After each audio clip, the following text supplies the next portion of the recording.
On August 1st, 2022, 2022, Better Call Saul Season 6, Episode 11, Breaking Bad, premiered on AMC. Hello, everyone. I'm Richard, and my co-host, or is Jay. Jay. There he is, the main man. Hey. And just a few notes before we begin. Rewatch Talk Live is a weekly podcast. We will enthrall listeners with our enticing discussions and views as we regurgitate movies and streaming shows. Jay and I are dedicated to our rewind, and we do more than a deep dive. We go balls deep into each subject we explore. So right now, as I say, today we revel in season 6, episode 11, Breaking Bad, starring Bob Odenkirk, with special appearances by Bryan Cranston and Aaron Paul, and the cast: Marion, Carol Burnett, Francesca, Tina Parker, Jeff, Pat Healy, Buddy, Max Bickelhop, and Mike Jonathan Banks. Written and directed by Thomas Nowles. So go into it, Jay. How are you doing today? I'm doing pretty good, Richard. How about yourself? How's your day going? It's not bad, my friend. Not bad. Got some football in before we get started here. It's a football Sunday, the first week of the NFL. Yes. So far, so good. But of course, this program is the highlight of anyone's day. Wouldn't you agree? I would agree with that 100%. Yes. So go ahead, Jay, and tell us about this week's Coldplay. All right. This Coldplay. Before we get to it, how's Go your ahead. dog doing? Because you said your dog had a little bit of a mishap this week. Yeah. We just had a little hiccup, but she's healing better. I mean, just trying to keep her nice and comfortable. So thanks for asking.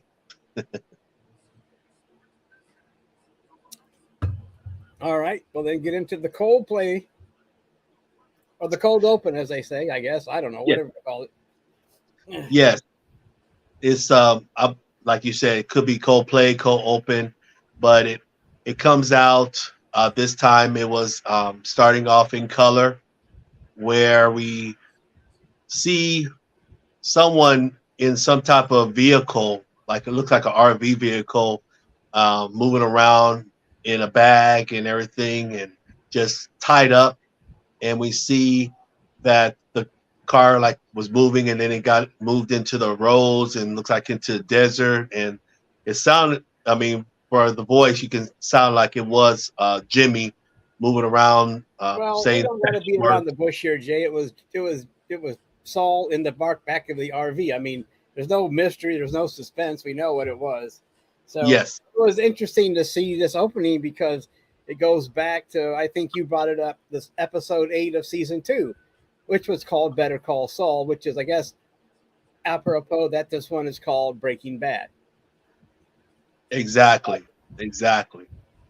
which makes it really exciting to kind of see what this episode is going to be all about. It looks like it's like a side story of some things that we didn't see, or what could have, or what happened in between some of the scenes that were in the Breaking Bad episode. So the Coldplay kind of starts off and it actually ends where the door slams, and you can see that it's the RV that was in Breaking Bad with the bullet holes in the Scotch tape, and that's when we get ready to start off this episode. Right.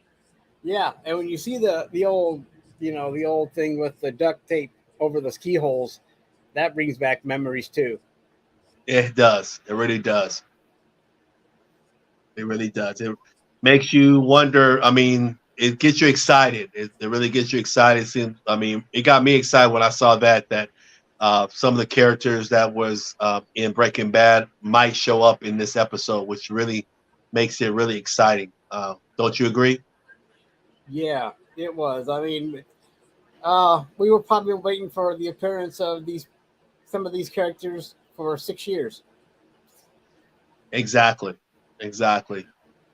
trying to see if we can get into the Breaking Bad universe.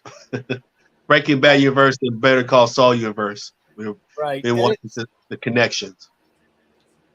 And then we find that Saul is back at the gravesite there in the desert.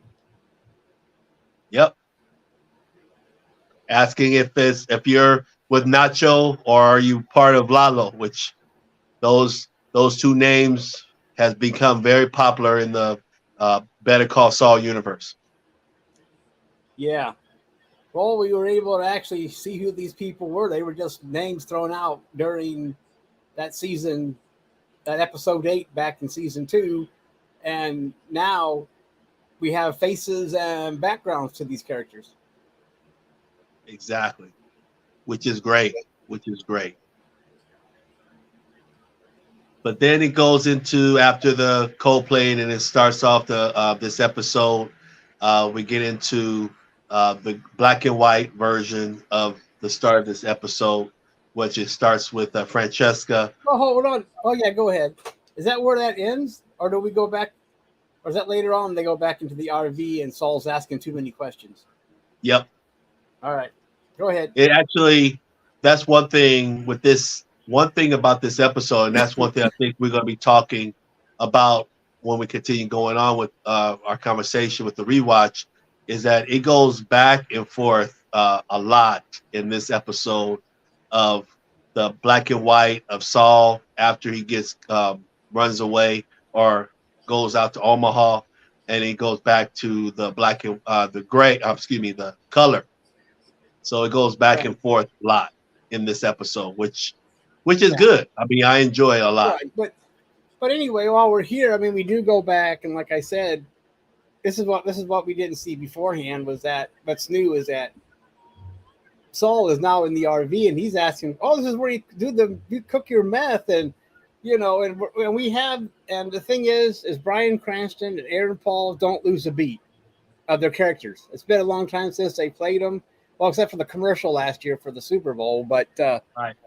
still, they're beat for beat. They're just game on with Walter White and Jesse, right? I mean, they're just back and forth, bickering, like an old married couple. And, and he grabs that.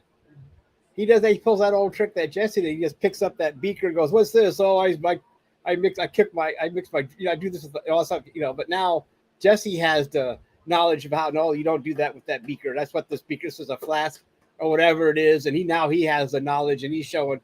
So, and Walter's kind of, I guess, a little bit impressed by him that he kind of picked up something that he told him, but still. And Walter keeps saying, "Don't tell him, no, we don't know. No, not too many details." And I like what Jesse said. "Well, don't you think taking off our mask was a little bit too much too?" Throwing it, like, wait a minute, you don't want to tell him stuff, but yet you had us take off the mask. So, I mean, which is par for the course how these characters work. So go ahead. Well, I mean, that's what your impression. What were your impressions of when they were back there and Gene was and Saul was just messing around, trying to get info? It was really good. I mean, it was really funny seeing how they were, like you mentioned, about them bickering and everything, and seeing them back into their characters and everything. So it really brought entertaining concept of seeing that part and them talking in the RV, kind of curious after the fact, after they made the discussion with Walt and Jesse. So it was good. It was really good. And just to close that out, we have the ultimate RV moment when they're trying to start it. Yes. Yes. Oh yeah, it was. I mean, they did have that part on there. Okay. Well. Okay. What? Saul calls shotgun. The RV doesn't start as usual, and they're talking about flooding it again, as they always do. Yes. So then they have to sit there and wait for this thing to. Remember how temperamental the RV was, Jay. It was a very central, it was, it had its own temperament, little beast there. So while they were waiting around, they were still talking more, and Saul's trying to get more, talking to him and stuff. And then Saul finally says, "Try it again. We don't want to get stuck out here in the desert and not be found for 1,000 years." So Right. they started up and they drove off. So that's basically how I mean that we skipped that a little bit, but so what? It all goes. It's all one big cohesion thing that happened with it's an added thing for Better Call Saul with them in the RV. We didn't see that before. Before they were just in front of it, and then that was all we knew from Breaking Bad. But now we have a little bit more detail, which is always fun to see. When you get a little bit like a bonus or a director's cut. You know what I mean? Yeah, I do. I do. So what else happened in this Coldplay then, Jake? After that, I believe after that, then we kind of start off the episode where Francesca is actually in some type of motel with two dudes. Looks like doing some type of work on a sink that was not really draining. So it seemed to me that with this black and white, it seems to me Francesca was maybe a landlord or a manager or something of this motel, tried to see if she can repair this plunger and try to get the whatever was in there. And she mentioned to the dudes, "It's like, you can't put stuff in this thing. I mean, what are you doing?"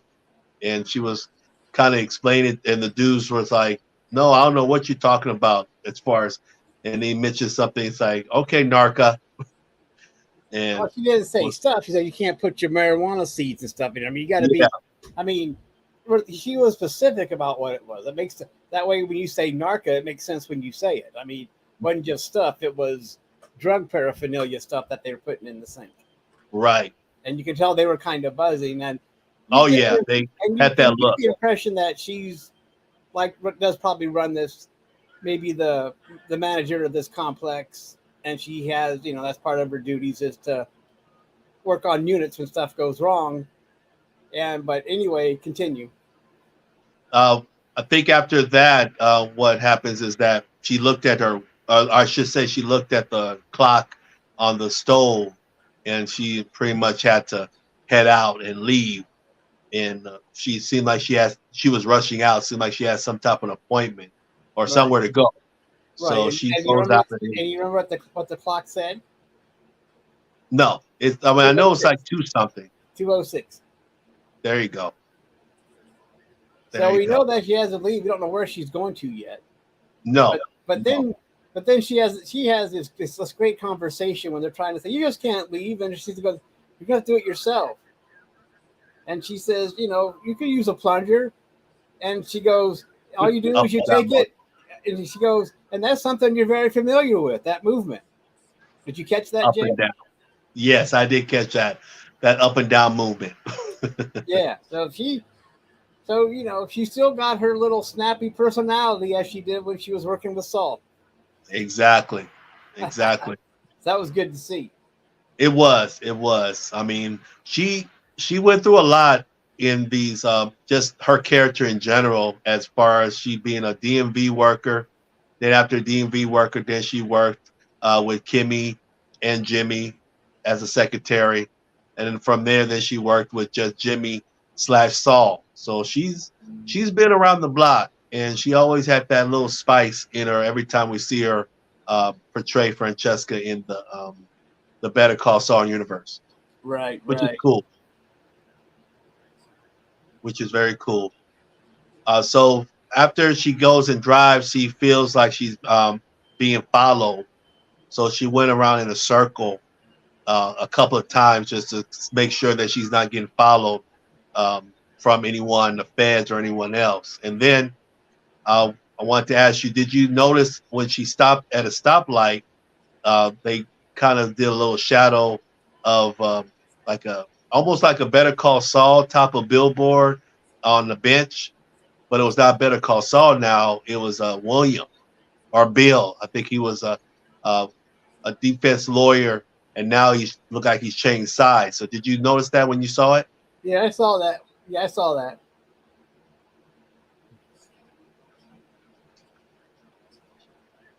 So after I think what happens from there, she goes and drives off into some type of a deserted gas station, and she was just waiting at her car. She's still looking at the clock. She was looking at that clock and seeing the time, and it was like 3 o'clock, and she was looking at the phone, and then she saw 3:01. She's like, okay. She's getting ready to start up the car and get ready to head out, and all of a sudden, the phone rang. So it's like she kind of like, oh, she had that feeling like, man, I mean, she didn't want to take the call or pick up the phone, but she took it, and we found out the other person on the other side was Jimmy slash Gene slash Saul, all the characters, and they talked for a little bit, and he wanted to get some the 411 of what's going down over there in Albuquerque while he's over there in Omaha.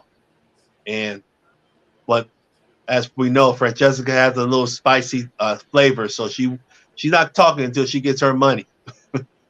So that was pretty funny that Gene actually after that mentioned to her where the money is, and it's always interesting how these characters how they hide their money.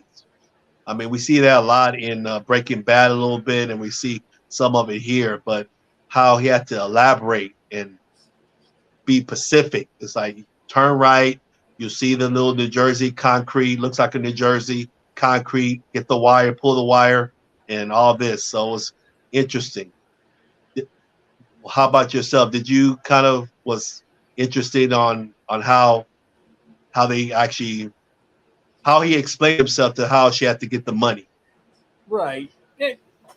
Also, on her way to this, she was being followed again. I mean, because she's always looking in her mirror and she's noticed that she's being followed and on her way. So, it wasn't just, she's still being followed by the feds.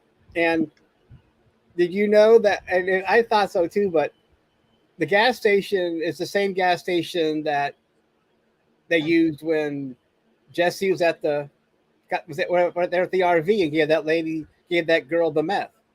It's the same gas station, but now it's a breakfast bar place. It's not a gas station anymore. I see.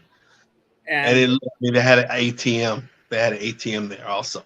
yeah, well, they did, but it's the same thing. But there's no gas pumps anymore. It's just a breakfast bar, and it just and with the money it reminded me of when they did the drops when Jesse and Mike did the drops, and all the money was hidden here and there. They had to, actually, it wasn't just out in plain sight. They had to dig for it and whatever else to find their bags of money, the cold drops. So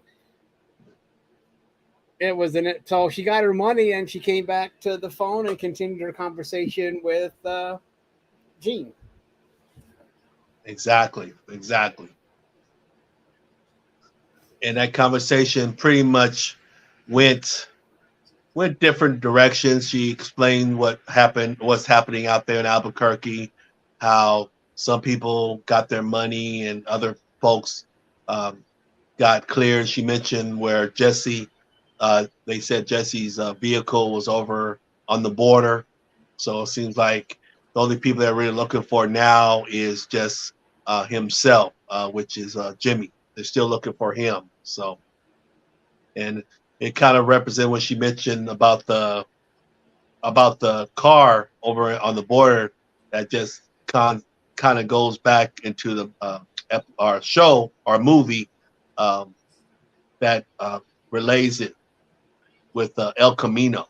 So it's pretty cool where all these shows and everything kind of mix together. So it's great you're gonna kind of see all these things that's happening. So that's one cool thing that Francesca mentioned to Gene. But I think the most important thing, and you might want, if I miss something, just let me know.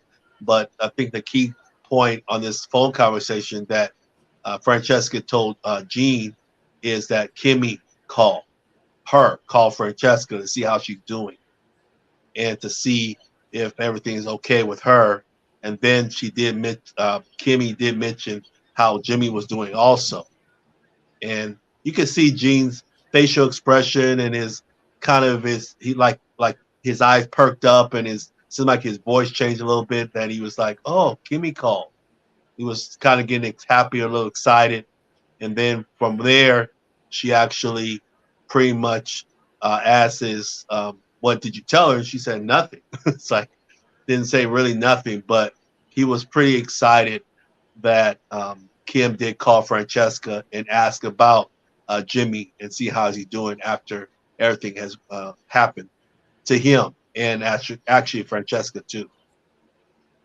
Well, that wasn't a lot of important things that went on here. And Jimmy's not looking for Jesse. He doesn't. It just came up. He was just wanting to know where everybody was, who didn't, who got caught, and who wasn't. I mean, the money that was supposed to be that she's supposed to have access to got seized down in the Cayman Islands or wherever. It got all that money that she was supposed to have is now gone. Also, he was disappointed that all his that all his businesses were closed down, and even his beloved laser tag was gone, and that seemed to bother him a lot too. What, my laser tag? And all his nailing salon business were gone. So his whole life in Albuquerque is gone because there's nothing for him actually to come back to anymore because it's all his businesses are gone and everything is gone. And yeah, and so you're right. I mean, it was good to see that. And I'm sure that kind of caught Jimmy by surprise that Kimmy called Francesca. But, she can't be calling Jimmy because she just probably don't know how to get a hold of Jimmy. And plus, she doesn't want to get underneath the radar of the feds either. You're right, exactly. So that was an interesting. It was an interesting conversation. It lets us know what's going on back home, or whatever, back in Albuquerque, real quick. A real good synopsis of what's going on since Jimmy went on the lam to Omaha. Yep. But from there, you can start off the next part after that. I'll let you go from there. What was next?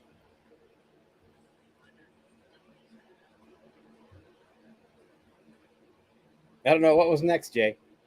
Oh, actually, from there, we see that Jimmy / Gene leaves that location where when you mentioned about the he beats up. Yeah, he tries to call Kimmy. That's right. Exactly. And then he gives up on that, and then he beats up on he takes a lot of aggression out on the phone booth. That's right. Yeah. He tore it up. He went to town on it. Yeah.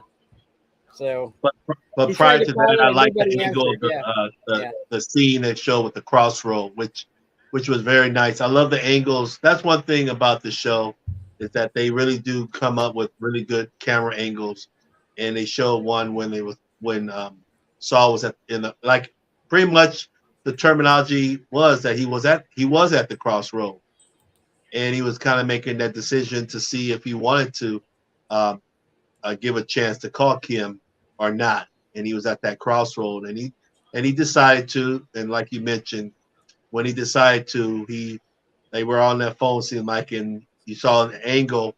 Was really not. The conversation was not going so well. It was not going so well. He got really agitated, upset right after that situation, broke the telephone booth and everything. Yeah. Yeah, and he looked like he was a little bit frustrated from this phone call with Francesca anyway. So. Yeah. Yeah. He just has no connections, nobody really he's really all alone, pretty much. He's all by himself. He has really nobody except for himself.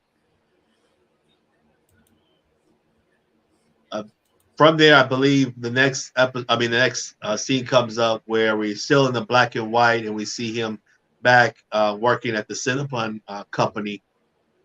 Then we kind of see him meeting with Jeff, our famous Jeff again. Yeah. And with Jeff was kind of wondering what the heck, what the heck you doing here.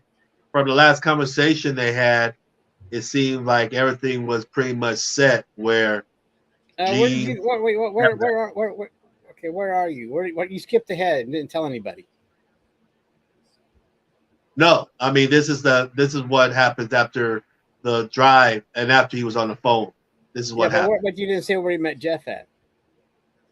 Oh, he met Jeff. He was actually at the Marion's house. See, you just went from Cinnabon to Jeff, and we didn't know what happened in between. Oh, go ahead. You go ahead. Well, I'm just saying I did. It's just like you right. Well, I'm just saying just continue. I got lost. That was me. I got lost because you said I didn't think I remembered Jeff showing up at the Cinnabon. That's all. I just didn't. Oh, yeah. Because you said Cinnabon, then you said Jeff, and Jeff's like, "What are you doing here?" Well, I didn't. So it kind of threw me off a little bit. I don't know. It was just me, maybe. But yeah, it does go with him working at the Cinnabon. And then he's at Marion's. But the thing is, this is really, well, Jeff pulls up to the house and he sees Gene's cars out front, right? He pulls up in his cab and Gene's car's out there.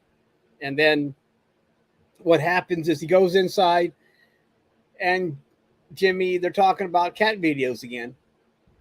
She's like, the cat videos is funny, and they're talking. And then they leave, and Marion's like, "Oh, hey, she feels left out. She's hurt. I think her feelings are hurt when they left because she thought they were having a great time talking about the computer that Jeff got her." And she goes, "Well, you just tap in this little box, and there's funny cat videos." Right, from YouTube. Yeah. Well, probably, yeah. You know how easy it was to find funny cat videos. And I guess the most interesting thing in there also was that when Gene says to her, "Yeah, it's like America's funniest home videos, and you're the host," and she goes, "Well, that would be something." I mean, if you know who Carol Burnett is, you know how apropos that is too, as well, because she could pull that off because she's a comedian herself. So I mean, that all went hand in hand. That whole that dialogue went hand in hand. I mean, it all fits together. That's part of the writing process when they write these things. How tight that is. They say things that actually mean stuff, no matter how off the cuff it is. You might think it's a throwaway line, but it's not, because it all means something to their character or to the person in real life as well. Okay, and then Carol Burnett says, "Oh yeah, I could have done that. I mean, why not?" I mean, you know what I mean? So yeah, I do. It's fun. Very funny how they use dialogue like that. It's very, very funny. So I just thought, to me, that was like, yeah, look who you're talking to. I mean, right? I mean, it all makes sense. But, and then all of a sudden, Gene's like, "Well, let's go talk us out in the garage." Because, and she's kind of disappointed because you can somebody look on her face that she's like, "What? I thought we were all going to hang out and watch cat videos and they just leave her behind." And Jeff's trying to explain, "Look, it was a used computer. It didn't cost. It was on, because he thought he was going to get busted for spending too much money at once, right? That was his worry." And they get in the garage, and then,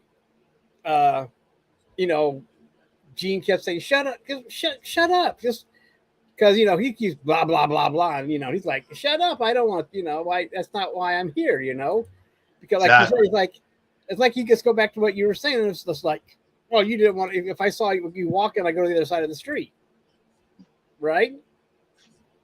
That's what he was. That's kind of why he was wondering about him being here. So why are you here? Because you that was it, and.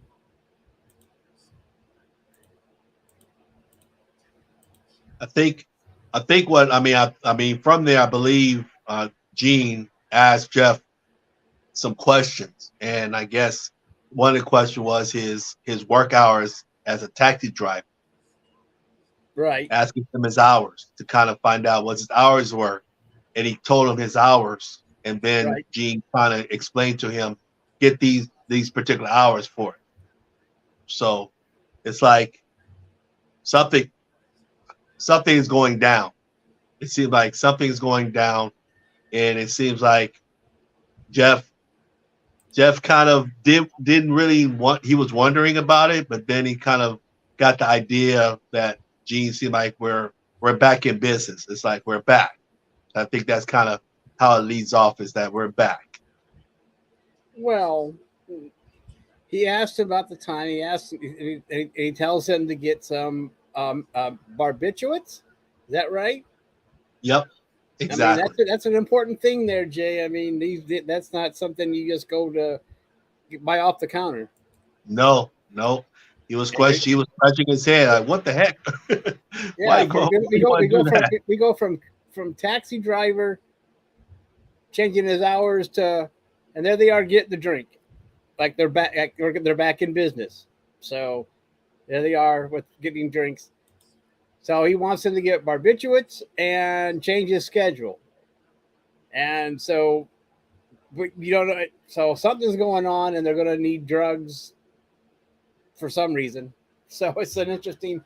So who knows? So now what's Gene up to, right? I mean, now what's he up to? I mean, he just can't leave well enough alone, can he? Nope. He sure can. He sure can. Not at all. He kind of.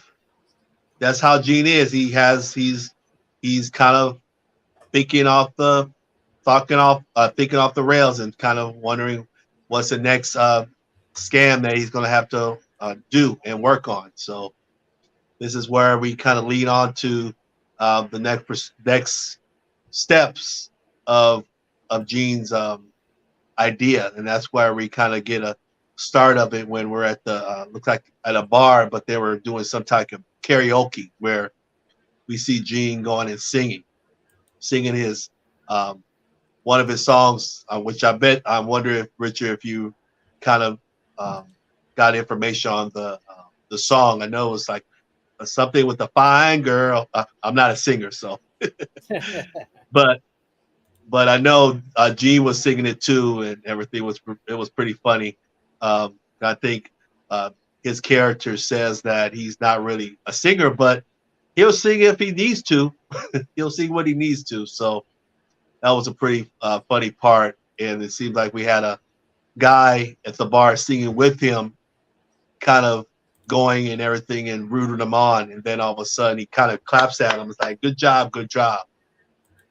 Right, right. There you go. Yeah, so he's doing. Fine girl. Yeah, so he's It's doing in my head now. Yeah, so now he's doing karaoke, and the guy at the bars, we find out that they're together. I mean, and this guy's he keeps losing money. Jimmy keeps losing money to him, but Exactly. but is Jimmy actually drinking, Jay? No, like you mentioned it before, he wasn't really. I should say he portrayed himself of drinking, yes, but he wasn't. He kind of had that what we mentioned before, kind of draining whatever is the liquid into the little pouch of liquid. I think you put the word. I mean, you set the name of it. The water bottle. It's a hot water bottle or a cold water bottle, but it's very old school. I don't know, I'm just saying that's, anyway, yeah, and whatever, he's got this mechanism where he just can suck the liquid right out of that glass and to make it look like he's actually drinking along too. Yep, with his buddy, which is his buddy at the bar. Now here's what I was thinking too, though, as that hot water bottle that works fine when you're doing little shot glasses, but if they were doing beers, that thing would fill up in no time. He would have to take off to the bathroom every so often and empty out his not only his artificial bladder, I guess, but that thing wouldn't be able to hold a whole bunch of beers in it. Not at all. Not at all. Yeah, he played it smart. He played it smart, getting something very small, little shot glasses between them, and just having a good time and doing little tricks and little antics and games and bets. That's what looks like they were doing. Gene with this guy, this Mark. I'll call him a Mark. With fun and games, I guess you could say, and betting on things. So they seemed like Gene was just engaging with them just to kind of get connected with them and kind of be friends, which that's what Gene is good at. He's a really good talker. He's a good. You can almost seem like he's always like a like a buddy. You can always see he's always a buddy with somebody. So that's how this scene was going with him and Right. getting him drunk. That was the whole gist of this whole thing was get him drunk, get him a little tipsy to make him pretty much be, I guess you could say, a little bit not himself, a little bit more confusing, a little bit out of sorts.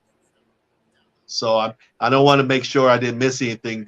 I wanted to make sure I didn't miss anything before I was going to head over to the cab part. Everything's cool, man.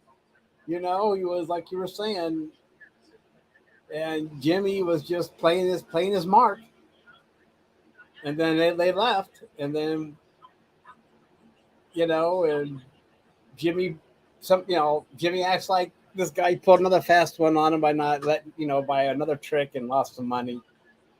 They lost. He lost a cab, which he didn't care. He didn't want a cab anyway, but right. And then he sneaks around the corner and empties out the hot water bottle, and he's in Jeff's cab. Jeff offers him a bottle of water, which yes. the guy takes, which nowadays is 101, something you don't do. You don't take a bottle of water from anybody you don't know. Yep. And you find out why that is, because what you might be drinking is drugged with barbiturates, right? Yes. And you actually pass out. Because when you get home, the cab driver takes you inside, helps you get inside, and then you leave the door open, and then the cab driver puts tape over the door latch so when it closes, it doesn't lock. And that just sets up for Buddy to do his thing. Yes, Buddy. Exactly. That's right. So Buddy comes walking in, and Buddy has a dog. And the dog is more than a prop, though, Jay. I mean, you're thinking no one's going to think nothing of a guy walking his dog at night. But the dog is also there to have Buddy's back. Just in case, if any come lingering on. But Gene is always smart. He kind of always research all these people, so he has the idea that all these people are alone and not with nobody. But it's definitely always smart to have like the dog was a backup, just in case if anyone pops up. The dog is Buddy's idea. Correct. That dog's there in case the guy wakes up. There's backup for Buddy. The dog can help. I mean, and plus, look how well trained that dog is. What dog do you know is going to sit there at the door and wait for your ass while you're in there for 45 minutes going through shit? Exactly. He was standing. That dog just sat there and said, and held his ground or her ground, and that tells you that dog was more than just a regular pet. The dog was a pet, but it was a well-trained pet. Right. And that was not, Jimmy's dog. That was Buddy's dog. Right. Exactly. And so give kudos to Buddy for having a well-trained dog, if that was his dog. But the dog just sat there at the door like, I'm ready. I'm ready. Exactly. But the guy's passed out, and what we see is Buddy goes in, pictures of the IDs, goes through, takes pictures of the checkbook with all the all the IDs, the credit cards, the bank accounts, any other personal papers, and slips everything back while the guy's passed out on the couch, which is convenient because the guy could have went to his bedroom, which could have been upstairs. That would have been more of a hassle, but luckily the way the script was written, that he just passes out in the living room, the same place as his desk. So there wasn't a lot of running around to do, but still it was fun to watch. And we saw this is pretty much Gene's idea of doing getting back at the game. This is his thing. I mean, this is what Gene does. And it looks like I forgot that Gene actually has, I mean, put himself another character in, or I should say another name in the pot. I think he calls himself at the bar. I forgot to mention that. I think he called himself Victor. Yeah, his name is Victor. Yeah. And the thing is he's getting his money's thing too. I mean, he lost his money in the Cayman Islands, and he has to. I mean, that's why he had to go back to Jeff. He know that his money is all disappearing, and he has to keep it. He just can't live off the Cinnabon money No, if he wants sure to keep can. up, because If eventually somebody he's not going to be able to afford that place he's living at if he has to rely on Cinnabon money. You can't rent a house on Cinnabon money. No. So, he's, so something he probably wants to do it, but there's always some reason he has to financially to keep the money coming in.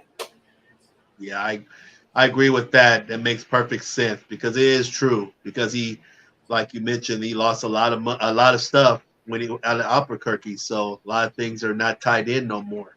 So he really does need some type of money, and just in case if someone actually finds him like Jeff did, he got to have money enough to actually go somewhere else because the guy mentioned to him that it's double. So he really would need a lot of money if that was a case where he gets marked again by someone else, not just Jeff, by someone else. So it was definitely something that Gene needed to do to make sure he has enough money so he's comfortable. Yeah, you're right. And so and plus he finds out that all his businesses are shut down, so he doesn't have that. He can't even call them. No, not that he can do anything with them anyway, because the feds are watching. If they weren't closed down, the feds would still be watching them. Yes. So yep, he was stuck. He was definitely stuck. And right. this is actually what, I mean, we mentioned it before, but I guess we can mention it again. Now, this is when they do go back into, as far as the episode and how the episode was run. I know we're doing the rewatch and everything, but this is when they discuss when they go back in color with Walt, Jesse, and Saul in the RV. And this is what we mentioned about the light, the car, and also when Jimmy was asking, "Who's Lalo?" He asked that question to him. Hey, who's Lalo? Who's this character Lalo? Yeah, you're right.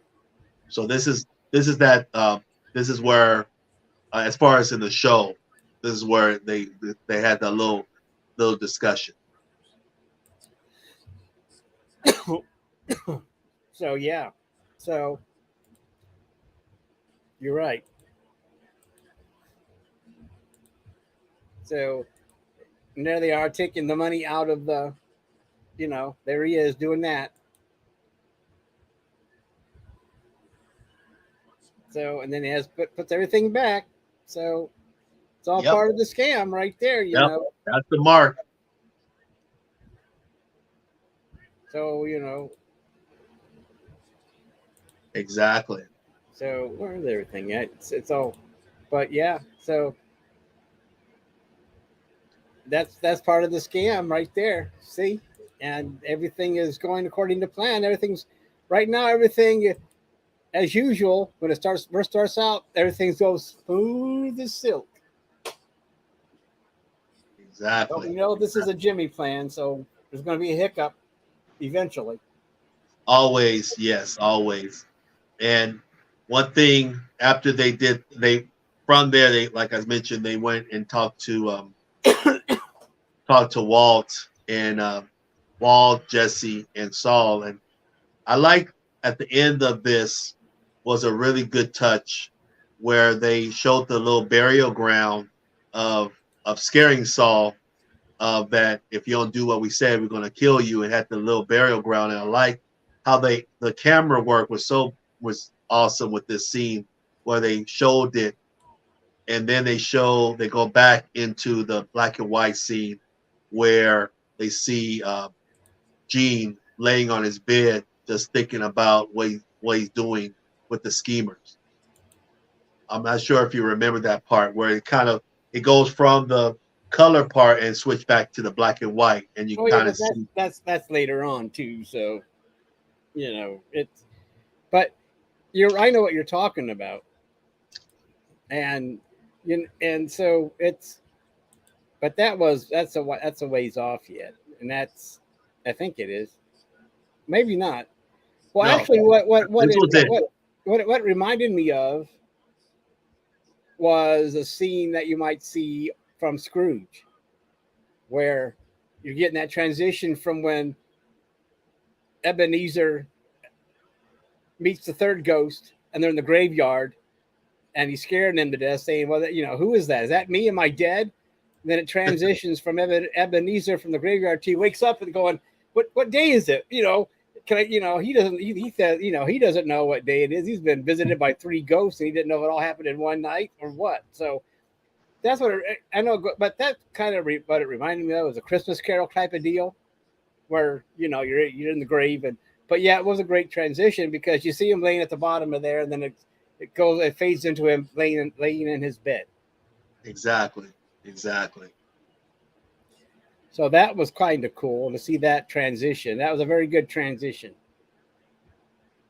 Exactly. And then I believe we go back into them scamming others. I mean, we saw the process of him doing a lot of scamming of the process of getting him in the bar, being friends with him in a bar, and trying to actually do that, get him in a cab. And we saw lots of different angles or different people. And I believe Right. then into a one particular person that Gene was talking to, and they were talking in a bar, and then he mentioned to him that he's taking a lot of pills. He was mentioning to him that, God, I mean, you're taking a lot of pills and everything, and it's like, are those like vitamin pills? And he mentioned to him, but no, these are actually cancer pills. Right. And he was kind of wondering, or Gene was like wondering, it's like questioning, hey, I mean, you're drinking alcohol with these cancer pills, like what's going on? And I can kind of see Gene a little bit like scratching his head because he he knows, as we know with Walter White, it's kind of something he can think about, that he had another person that was a cancer victim too. So it's kind of apropos or surprising to see this come up, and how Gene was kind of looking at him and kind of wondering about the cancer. Right. So it's interesting where they were doing that and talking and everything. But even with that, Gene is Gene. No matter what, he's gonna do what he has to do, and he started doing the scheme with this guy and finishing off and taking him into the cab.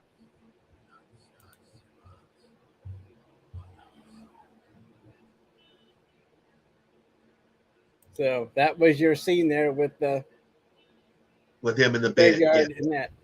Yeah. So anyway, yeah, he's at the cancer. And then when Buddy finds out that he has cancer, I don't want to do the cancer guy. He has cancer, I don't want to do it. And Gene's like, just because someone's died of cancer doesn't mean they're an asshole. That does not mean they're not an asshole.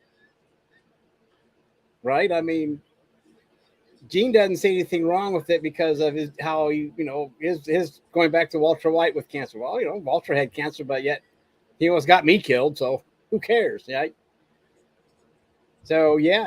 So, but Buddy doesn't want to do it. So Gene fires him. And then he says, "Okay, Jeff, get ready." And Jeff's like, "What?" Because Jeff's never done this damn thing before. Jeff doesn't, Jeff's been the cab driver the whole time. exactly. But now Gene's going to do it himself, and that's how the scene. And we also get another insight of Jimmy going back to the high school to see Walter. Because remember, Mike he has a conversation with Mike as we get back to the color part, where Jimmy gets another massage thing. Well, anyway, Mike is talking about Walter White. He's got cancer and everything, and Mike's trying to warn him off, saying even if he was healthy, he's bad news. He's amateurist. You don't want to have anything to do with him. And Jimmy's like, "Well, I got my gut feeling about this guy. I think he can be something, right? I mean, that's the whole thing, right?" Yes, that's what Jimmy was thinking. And Mike's like, "No." So that's when and then Mike. And that's when Saul goes back to the college. He meets up. You have another visitation at the high school. Going back to the Breaking Bad days, he comes back in and starts and finds him again at the high school, which was which was nice. I wonder, them going back to some of the same sets or same places that they did during Breaking Bad, revisiting them in this episode. That was kind of cool too, to see some of the old stomping grounds. It was. So here's Mike going to see him, and we all know what and there's Saul on his massage thing. That's it. When if you're ever having an appointment with Saul and he says he's busy, you know what he's doing. Yes. Yeah. And Mike was not really into that at all. I mean, he told him if we're going to talk about business, I need you to get off of that sucker. That's what he told him. Well, he's like, well, you can do it. You threatened to hit him in the face again. Exactly. He's like, well, you can get off that thing, or I can kick you in the head. So, it was Mike being Mike.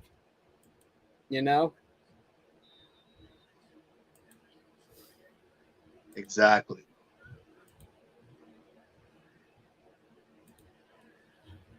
So that was kind of funny. It was. So, and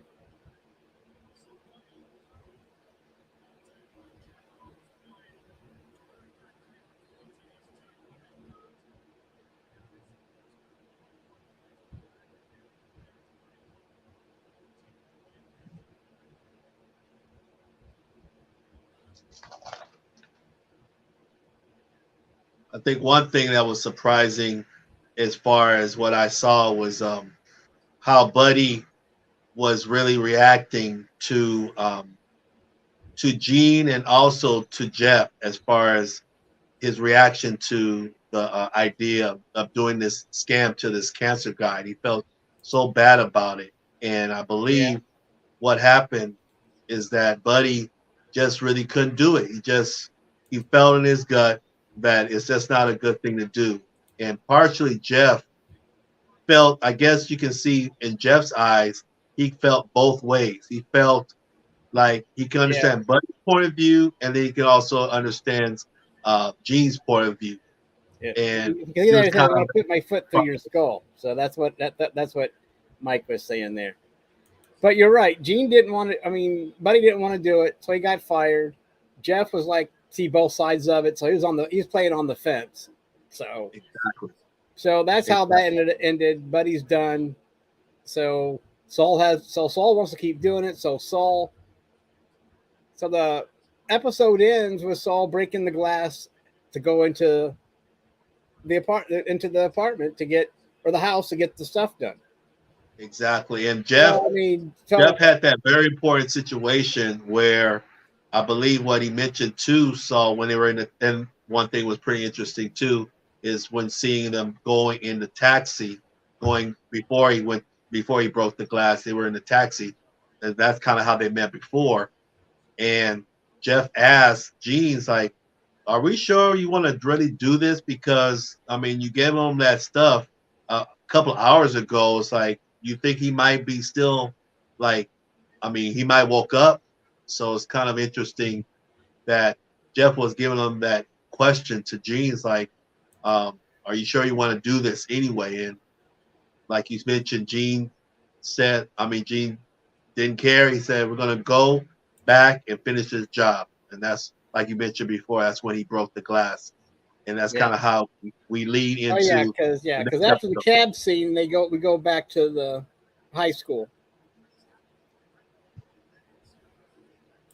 Yes. So I mean, they have the discussion. Then we go back to the high school, and Saul is going, and he's talking to Walter there at the high school again. You know? Yes, it kind of leads up to it, which is great. I love how they do the segue into this episode compared to the episode in Better Call Saul and Breaking Bad. This was kind of before he was actually walking towards the school, and he saw the science fair and everything, and he saw we actually even saw, we didn't know. I mean, if you've seen the episode, you saw Walt's car in the handicap section, and while he was walking towards the school. Yep. And then in Breaking Bad, we'll see what happens. Yep, and there's the high school. JP wins. Exactly. The science fair, yes. So that's that. And so another extended scene, because we know that happened in Breaking Bad, but here we have another extended scene with him and Walter. So exactly. If you go back into Breaking Bad, that episode, you'll definitely see. Yeah. That's him. So that just shows him going up to the high school. We don't get actually go inside again, but this is what I guess this all comes to. Okay, he's changed his mind. This also tells us how he got the information with Walter being a high school teacher too. I mean, we know Mike fed him the information now. Correct. So let's go back. Now, remember they played when Gene was getting all those guys. They were playing that music for the montage, all the different people he was setting up, right? Remember the music? Yes. That song there. So, fine girl. No. I'm talking of the montage, not the karaoke, but the montage. Oh, okay. When Buddy kept going into these different places. Song. Okay. Please share. Huh? Please share with us. Well, that song share with me. Okay, so here we go. The song is called Tapioca Thunder by Michael Nesmith of the Monkees. It's a demo. It's the B-side of Valerie. They're one of the Monkey hits. Wow. And so that's what that song was. And for one of the writers, one of the lines in there was very, was a very appropriate song for what was going on. So that was the song for this episode. There's always some kind of music going on that we research, and that was the montage there. Right. And what Michael found out was that whether it's the A side or the B side, it pays the same royalty. So even though Valerie was probably the hit, he still got the same amount of money for the B side that he wrote, because he wrote that song. It wasn't just the Valerie. They did not. I mean, they performed it, but they didn't write that song. That's before they were able to kick everybody out and write their own stuff. But anyway, there was a line in there that one of the lyrics that made the song. Because one of the creators is a Monkees fan, so he remembered that, and that's why that song got put in there during the montage when Buddy was going through, and it kept showing Buddy going into different homes, like that show that this was a whole, it was a hobby thing that they were doing. More of a hobby, it was like habitual, they were like, oh yeah, we're doing it, we're making all this money. And also, remember the scene there where we get to see the old homage to where, remember, Walter would always put money in the wall or in that grate thing in his the vent. We saw Saul do that with his money too. Remember that scene there where you see him looking in and he's stacking his money in the vent in his wall. Exactly. Yeah, I remember that. Yep. It's the same thing that Walt did. Remember? Yep, in his basement, where he cleaned up his basement and he had the No, it was in his kid's bedroom. Remember, it was in Holly's bedroom. Oh, okay. The basement. Oh, okay. Eventually, he went to under the house. There was no basement in his house. That was like there are no basements in the desert. Like crawl space, like a little crawl. I don't think there's any basements in the desert, but I could be wrong about that. But yeah, that was the crawl space. But when he first got started, remember, he's putting his money in the vent there in Holly's diaper. Yeah, before he also put it in the vent. Yes. Everything, but the baby diaper thing was temporary because the money kept getting blown around. So right. But still, there was that homage part there where he was following in Walter's footsteps and putting it. But then Saul hid his money too in his office. Remember, he had his money hidden in that in his wall too as well. Remember, all his money was hidden in a wall in his office. Remember that? Yeah, I do. I really do. So that was there was a lot of things that happened but that with Gene though, that also then goes back to Breaking Bad because Walt did that with his money, putting it in the vent in Holly's room until he started putting it underneath in the crawl space. Mm-hmm. But a lot of things there, a lot of Easter eggs, I guess you would say, in this episode. I agree with you. Oh, excuse me. So thank you for the like. I appreciate whoever sent the like. Thank you so much. So who sent us a like? It was Roger. So as I got Gene stashing his money, and see, there he is. See that? So that's a Walter White thing too, putting his money in the vent. Exactly. Now that house probably has a basement since in the Midwest. That's the Midwest where you can have a basement. So I don't know if you can, but anyway, I don't know. To me, I guess, but I think of New Mexico as a desert. Maybe you can't. Yeah, it might have been a crawl space actually. But I know that Walt had a crawl space. There was no basement underneath their house. Right. I don't know. It depends. I don't know if you can have a basement in the desert. I guess you can dig a hole, but I don't know how well. I don't know. It doesn't matter. All I know is they had a crawl space. And that's. So I guess if they have a tornado in Albuquerque, he's shit out of luck. He only has a crawl space, not a cellar to hide in. So. Right. So anyway, it doesn't matter. It was another good episode. Is there anything else? Did we miss anything here? Anything else you wanted to go back to that I rushed you through? I don't know what. No, I think the process of us going back and forth with the black and white through this episode was great. I will say one thing that I noticed on this ending of this episode is that it ended in the black and white, and it was pretty cool how the credits at the end of the episode was in black and white also.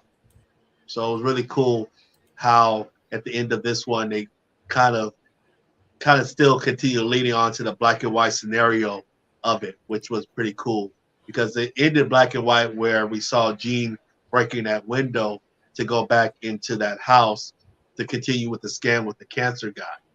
So what do you mean black and white? The ending's always been black and white.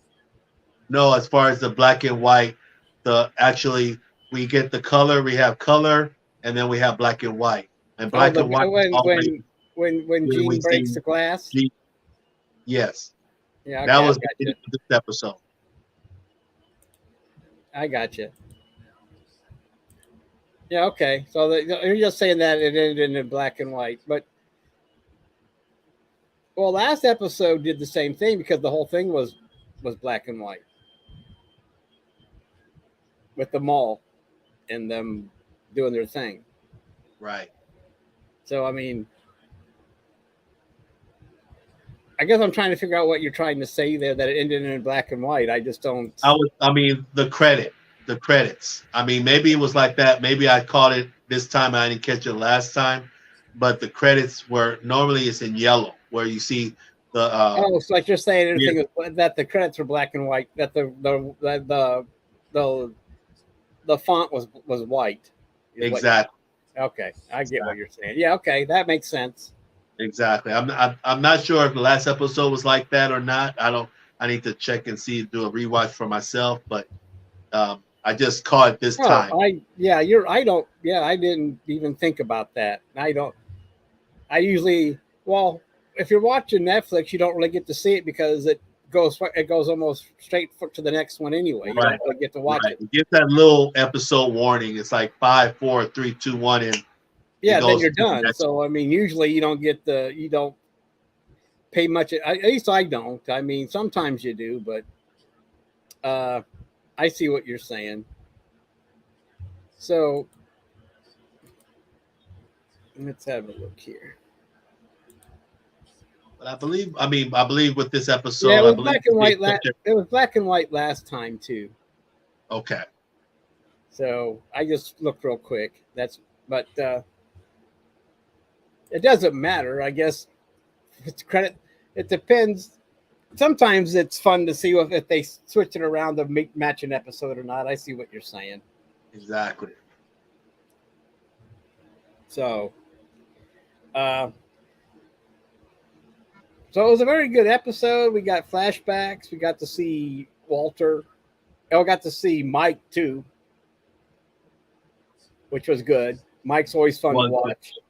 Always good. Michael's always good. He's always good. Whatever dialogue they give him, he always says it right. He always does. He does a great job at it. And Mike's always the gruff. Exactly. I can either leave or I can kick your head in. So he doesn't give you much of a choice, does he? He's just like whatever it is, dude. So like I said, a lot of things went on in this episode, even though it was mostly, it's kind of weird how some of this is basically one thing for the last 2 episodes. I mean, last episode it was the mall, but this one, at least we mix it up with going back to Albuquerque, plus ripping off rich white folk. That or let live alone. So this would teach white privileged folk not to go to the bar, get drunk, and then take water from the cabbie. Don't do that. Yeah, don't take and maybe you want to get your own dog or something, so they just can't walk in and just rob you blind. But yeah, and the thing, I guess, it kind of bothered me too. It didn't bother me, but it was always so funny how easily they would take the bottle of water from the cabbie. You want some water? Yeah. Blah blah blah. I mean, it's like, oh, what are you doing? You don't know this guy. That trust factor. It seemed like that trust factor. But then again, you're drunk. Plus, you're drunk, so I guess that puts your guard down a little bit. But still, they just drink that, just it's like, and then. So in a way, they got what they deserved because they were stupid. They were stupid. But yeah. But I wondered if they had to cancel any because someone refused to drink any water, though. Did they all drink water then? Did no one refuse it? I didn't. No, I think everyone did. Everyone did. I think that was, I guess, their explanation of how he was getting away with this scam. That every single one of them did do that, and they put the tape on the door and all that. Every single one that they did, and you can even I think Gene, when Gene was talking to Buddy, he was really upset because Gene yelled at Buddy saying that I did a lot of work. I did a lot of studying on these people. I mean, I went through all these such and such, make sure they're not married and this and this and this and this. So he really explained to Buddy that, I mean, I went through a lot of like sweat to make sure whoever we're going to do with these marks, that we do it and it's okay. Even if this guy has cancer, I mean, so what? That's how G's reaction was. It's like, so what? I mean, he could be a bad guy too. And that was funny in a sense also when he mentioned that he could be a bad guy too, because I think he was mentioning about Walter White, because the black and white is all, after him being engaged with Walter White, which is makes it very entertaining and funny when he said that to Buddy, that even a person with cancer, they could be a bad guy too. Yeah. And it's a fact that Walter White, even though he didn't become bad, but he manifested himself in Breaking Bad, which is a great scene, a great series, and something definitely looking forward to us doing in the future, of us kind of talking about and marinating on the Breaking Bad series also. Yep. There's the doggy. That's the one we were talking about. Yep. The dog Mention just sitting there. how kind of just sitting there waiting for Buddy to finish up what he was doing. Whatever he was getting ready to do, just sit there and wait. And he didn't move and bustle. What Didn't dog make a does that? noise or anything. Yep, that dog. That dog sat there, and the dog was there to guard the door and guard Buddy from the guy. So, I mean, the dog had double duty. Yes. Yep. So the dog was more than a prop, like I said earlier. I mean, the dog had a purpose. So, well, I guess a prop is a purpose too, because the dog was also like I said, who's going to suspect a guy walking their dog? Right. Whereas if Buddy was walking down the street by himself, well, that makes him suspicious. Exactly. But if he's walking a dog, no, it's just some guy walking his dog. Yep. Go to it, right? You ignore him. You look Right. out the window and then you ignore him, right? So, yeah. So, anyway, I guess I go on too much about the dog, but the dog just sat there, though, and did the job. I thought the dog was kind of cute, too. It was a cute little dog. So, So maybe you can have that dog come over for a play date sometime, and then your two dogs can have a little play date, and swim in the pool. So anyway, it was how long would it take you to find people if you're like going out? Thinking that if you were going to start doing that right now, Jay, and you're going to look for guys to rob. Just think how long it would take you to people you'd have to talk to get to know, to get the lowdown, and get them to talk to you, and get them to trust you enough to talk to you about, like, well, I live, to get that info. Exactly. Because this is a lot of bouncing around in a bar. It was. Person to person. Yep. And and you think about it, why are they all guys? Well, it's easier to go up and talk to a guy than it is, because a woman's going to think you're hitting on them, and you're not going to get any information if they don't like you. Whereas a guy, you start drinking with them, you start talking about the right subject, well, then they're going to talk to you. I mean, remember, what we didn't get to hear was that every time you talked to somebody, it was about whatever they did. And Gene was also doing the same thing he did with the Cinnabon guard. Talking football. At first, he's like, okay, and then he learned the game. But then, now he's doing the same thing with his mark. So he'll say, I do something. Oh, yeah, blah, blah, blah. And then he acts like he knows what they're talking about. And then, I guess, as they keep meeting up, he finds out more and then can get, and it must take time. I don't think these marks, this isn't a one-time thing. He doesn't meet him in the bar and then the same night they go rob him. No. This we takes see it all together, but it's a lot of work, a lot of sweat and tears that he went through to get this set up for every single man. That's what we don't see, though. We don't see. No, we don't. I mean, we see the montage with Buddy going to all the different houses, but we don't see the montage of Gene, of the hit and misses that it takes just to find the one mark. Right. And that's what we don't see. No, we don't. And we don't know if Gene went out every night cruising for victims, or if we don't know how often he did it. But still, every night it comes to where, oh my gosh, it's still a job. You're not going out for fun because No. you're looking for marks. You're hoping for a payday. Because Gene, even though he's, some of these guys are acting, maybe becoming friends with, there's not going to be any relationship there. There's not going to be any, okay, we're going to, once Gene's done with them, they're done. There's no more relationship. He's back home alone. Yes. Listening to the radio, making sure there's nothing happening in his neighborhood. Yeah. And so right now there's only two, I guess, friends, if you want to call them that, are Jeff and Buddy.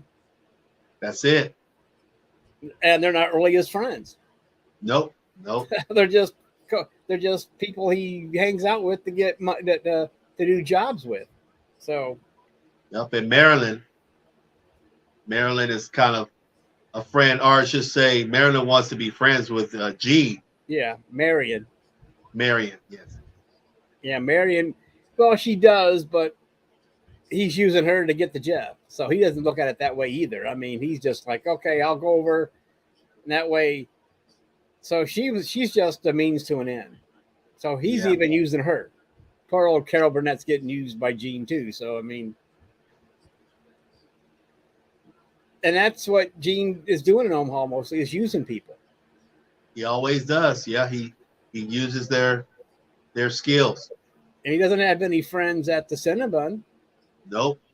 I mean, he works with them, and maybe they're nice to each other, but they don't hang out afterwards.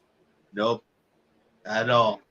And he's a manager, so he should be able to be friends with other folks because they're dealing with them. But no. Yeah, true, but still, sometimes you hang out together when you work with people. You still hang out, but when you're a manager, I guess you don't. But that wasn't always the case. But still, they can still be friends with them. But he doesn't seem to be friends with them. They're kind to each other. Maybe they kind of, but there's still no kind of friendships that he's developed. No, none at all. From all these times, none. It's all like you mentioned, being used. He's all alone with in Omaha. Yep, in Omaha. So he's in Nebraska, all alone. So trying to get more money so he can make sure he's okay and safe. And if he needs to leave again, he'll have enough money to use that money to go somewhere else. Exactly. Maybe go to Missouri. Well, he can't go. He's not going to go anywhere. He's not going to go anywhere else. He's done. He's stuck there. Yeah. No matter what he does, he's not going to raise enough money to get a new ID. No. So he's got to make do to where he's at. He's gonna. I mean, he can take his new ID and move somewhere else, but he can't change it. I mean, he's not stuck in Omaha. I mean, he could always move away and be Gene somewhere else. But then again, he's got to be able to fake people out. I mean, remember when he was at the hospital and his ID wasn't going through? Yes, that was such a nervous time with him. He almost could have had a heart attack again. Yeah, because it wasn't going, because it's fake. It all looked legit on the outside, but if you start going in and doing a deep dive on that, you're going to find out, well, it's not coming up as anything. Right. So you can't look too closely. And who knows if he went to get another job, how much of his, what else does he have? He can't just put Cinnabon. What have you been doing for 20 years? Nothing before. Oh, nothing before that. I was a hobo. So, I mean, what are you going to do? And he can't use his education, can't do anything. I don't know how far what kind of backstory he has and how far it can hold up. Because he got the Cinnabon somehow, but I'm sure he can't put references on there and have people call him up and say, yeah, he worked here. Right. No. He had nothing. Zero. He didn't have a person. He didn't have Francesca to answer the phone and say, to pretend to be somebody anymore. Right. And so he is kind of stuck because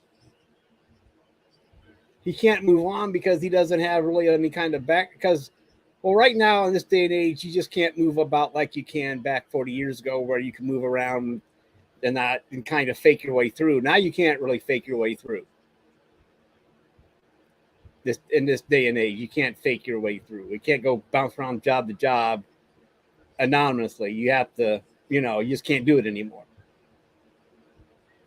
No, and is that driver license going to hold up when you have to get it copied for when you get hired nowadays for the last 20 or 30 years, where you fill out, you have to prove that you are a citizen with some kind of ID. You just can't, it's a lot different nowadays than back when I first started out, where you just filled out an application and got hired. Now it's like, it's not so easy anymore. No, not at all. I mean, they do like a background check. Yeah, that's the thing. Like when you back in the Hulk TV series back in the 70s, 80s, Bruce Banner would go town to town getting different jobs. There's no way he could do that today. Yeah, he can't go job to job. Just walk in someplace and get hired in without a background check and then make yourself at home. It doesn't work that way anymore. So those days of Bill Bixby are gone. I don't know if you ever got to see that TV series, but Bill Bixby, he was able to go town to town and not worry about it with his bag full of shirts. So, but anyway, so he's kind of stuck. So anyway, we got only 2 more episodes to go. Yes. We're getting down to the finale. Yeah, the finale of Better Call Saul, and it's called Waterworks. Yep, that's true. And just to let people know that even though Better Call Saul is coming to an end, Jay and I are not coming to an end, because next month we're going to review some of our favorite scary movies for Halloween. Right, Jay? Yes. Looking forward to that. So we will spend 5 weeks. We will have a special guest do a film maybe for us. So it won't just be Jay and I. We will have a special guest join us as we do our Oktoberfest of scary movies. Yes, every Bob. So a major crush on Bill. Really? Well, that's good to know. Yeah, he's a good actor. Yes, he was. And it was too bad that he had to leave us too soon. Yes. But he had a long career in TV. He started out early, My Favorite Martian. Then the other show I can't remember, The Courtship of Eddie's Father. Is that correct? And then he did the Incredible Hulk TV series and a few made for TV movies. So, Yeah, I remember Incredible Hulk. Yeah, so he had a long career too, through doing TV. So, and he was a good actor, and it was always cool to see him get angry and have his eyes turn green. Yes. And and remember that was all contact. There was no fake right there. He had to put contacts in and have and then Lou Ferrigno had to be painted green and all that stuff. So I mean, it was there was no special effects back then. So that was all makeup. Exactly. Yep. So that was cool. So I believe I agree with you. He was an incredible actor.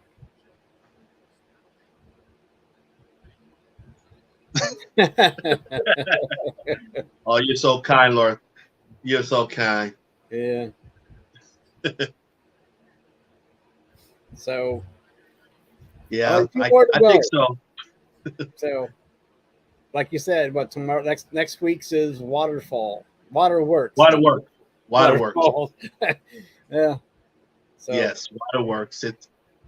I anything am looking forward to that episode. I mean that episode a lot. It's as the title states, is true Waterworks. So it's going to be a really good episode to discuss and kind of marinate and discuss all the things that's going on that episode.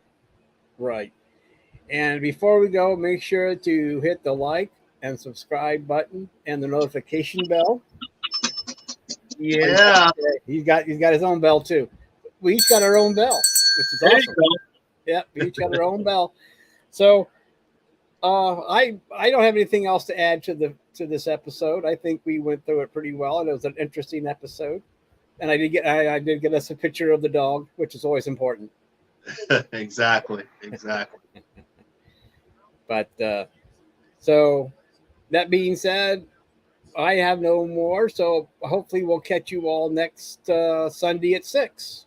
Yes, please do. And if you watching this later on, if you have any questions or anything that we discuss or anything, please put them out there. And subscribe button, like you said, let's make it happen. I'm honored here to do a rewatch with my buddy Richard. Oh, I am too. Doing this. So if you have any questions or anything like that, please share. And share with other folks too. Share. We got 2 more episodes and we're going to do the Halloween in October. Share. So that's my little spiel. Yep. Tell your friends, tell your enemies. Tell them that we're here and we're alone. We're almost like Gene, all alone in Omaha. Yeah. Yep. But we have our friend the cat here, so that makes us all excited. So everyone have a great week. And we'll catch you next week at 6. All right. Take care, guys.